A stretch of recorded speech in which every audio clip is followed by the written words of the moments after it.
அப்புறம் தம்பி, இன்னைக்கு ஏதோ முக்கியமான நியூஸ் உங்கள்கிட்ட பேசியே ஆகணும்னு கூட்டிட்டு வந்தியே, என்ன சொல்லு. இன்னைக்கு நம்ம பேச போற தலைப்பு வந்து அரசு பள்ளியில் படிக்கும் மாணவர்களோட ரொம்ப கஷ்டமான நிலையை பத்தி பேச போறோம். எனக்கு தெரிஞ்சு அரசு வந்து நிறைய நலத்திட்ட உதவிகள் எல்லாமே கொடுக்குறாங்க, அவங்களுக்கு எல்லா விதமான ஃபெசிலிட்டியும் பண்ணி கொடுத்துருக்குன்னு சொல்றாங்களே. இவ்வளவு இருந்தும் ஏன் கம்ப்ளைண்ட் வருது?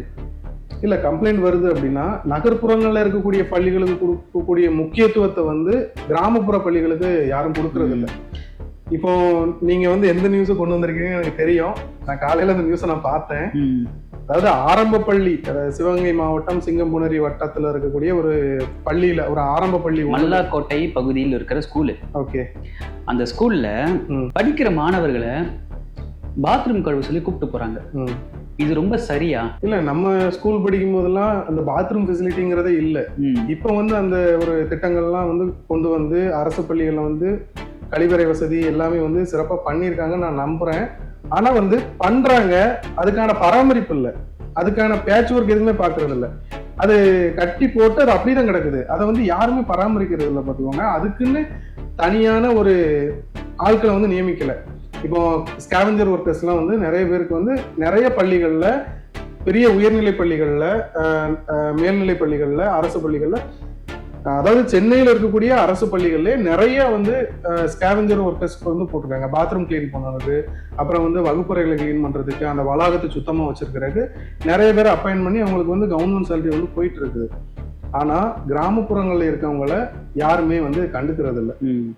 இப்போ கிராமத்துல வந்து அப்ப படிக்கும்போது வந்து கழிப்பறை வசதி இல்லாதனால வெளி இடத்துக்கு போங்க அப்படின்னுவாங்க. இப்போ உங்களுக்குன்னு ஒரு கழிப்பறை வச்சு கொடுத்துட்டாங்க. அப்போ கழிப்பறை வச்சு கொடுக்க மட்டும் இல்லாம அதுக்கு ஒரு ஆளும் நியமிச்சுக்கணும், வச்சு கொடுத்துட்டு இருக்கணும். பள்ளி மாணவர்கள் இது வந்து செய்யக்கூடிய ஆட்களா? படிக்க வராங்களா? இல்ல வந்து இந்த பாத்ரூம் கிளீன் பண்றது, கிரவுண்ட் கிளீன் பண்றது, உங்களுக்கு சேவை செய்யறதுக்குன்னா இவங்க வராங்களா? இல்ல, இது வந்து பெற்றோர்களால இதை ஏத்துக்கவே முடியாது.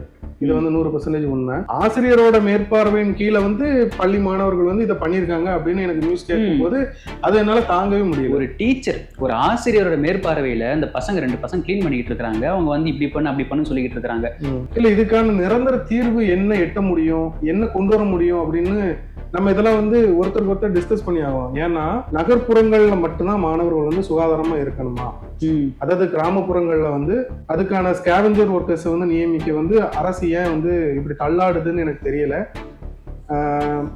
நிறைய ஸ்கூல்ஸ்ல வந்து நம்ம பாக்குறோம், அரசு பள்ளிகள்லயே ஸ்கேவெஞ்சர் ஒர்க்கர்ஸ் வந்து அவங்க வந்து எடுத்துக்கிறாங்க. எடுத்து அங்க வேலை பார்க்குற டீச்சர்ஸே வந்து சேலரி கொடுக்குற அளவுக்குலாம் இருக்காங்க. அந்த மாணவர்கள் நலன்ல வந்து அவங்களுக்கு அந்த அளவு அக்கறை இருக்குது. இருந்திருந்தா இந்த மாதிரி பண்ணிருப்பாங்களா முதல்ல? இல்ல, நம்ம இவங்களை மட்டும், இவங்க பண்ணுன இந்த விஷயத்த மட்டும் வச்சு ஆல் ஓவர் தமிழ்நாடு நம்ம அப்படி பேச முடியாது. இருந்தாலும் இவங்க பண்ணது 100% தப்பு, ரொம்ப தப்பு. முதல்ல பசங்க படிக்க வராங்களா இல்ல இந்த வேலை செய்யறதுக்கு வராங்களா?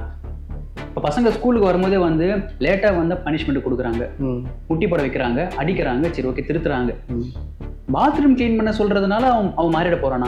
ஃப்ரீ டைம் இருக்குது இல்ல, லஞ்ச் டைம்ல பண்ணலாம், பிரேக் டைம்ல பண்ணலாம், ஸ்கூல் முடிஞ்சு போனதுக்கு அப்புறம் அது சில இதெல்லாம் பண்ணலாம். அதாவது படிக்கிற பசங்களை கூப்பிட்டு வச்சு இந்த மாதிரி பாத்ரூம் கிளீன் பண்ண சொல்றது ரொம்ப ரொம்ப தப்பு. கண்டிப்பாக இதுக்கு வந்து பள்ளி கல்வித்துறை வந்து இதுக்கான முழு முயற்சி எடுக்கணும். பள்ளிகள்ல இருக்கக்கூடிய கழிவறைகளை வந்து சுத்தம் படுத்துறது வந்து மாணவர்களோட பணி இல்லை. அதை வந்து எந்த பெற்றோரும் விரும்ப மாட்டாங்க, எந்த ஒரு நல்ல ஆசிரியரும் அதை விரும்ப மாட்டாங்க. முதல்ல ஆட்சியில் இருக்கக்கூடியவங்க இது ஏன் பார்க்க மாட்டேங்கிறாங்க? அவங்களுக்கு தெரியுதா தெரியலையா? அதாவது அடுத்தால வந்து ஆட்சி மாறலாம், நிர்வாகம் மாறலாம், அவங்களும் அதுக்கு தகுந்த மாதிரி நல்ல விஷயங்கள் பண்ணாங்கன்னா நல்லா இருக்கும். இந்த மாதிரி மாற்றங்கள் மாறாதனாலதான் எங்களுக்கு ஆட்சியில் ஒரு மாற்றம் வேணும்னு சொல்லி புதிய புதிய தலைவர்கள் வர ஆரம்பிக்கிறாங்க. ஒரு ஆசிரியர் மேற்பார்வையில் நடக்குதுன்னா ரொம்ப ரொம்ப தவறான விஷயம் இது. கண்டிப்பா இதற்கு வந்து ஒரு தகுந்த நடவடிக்கை எடுப்பாங்கன்னு நம்புவோம்.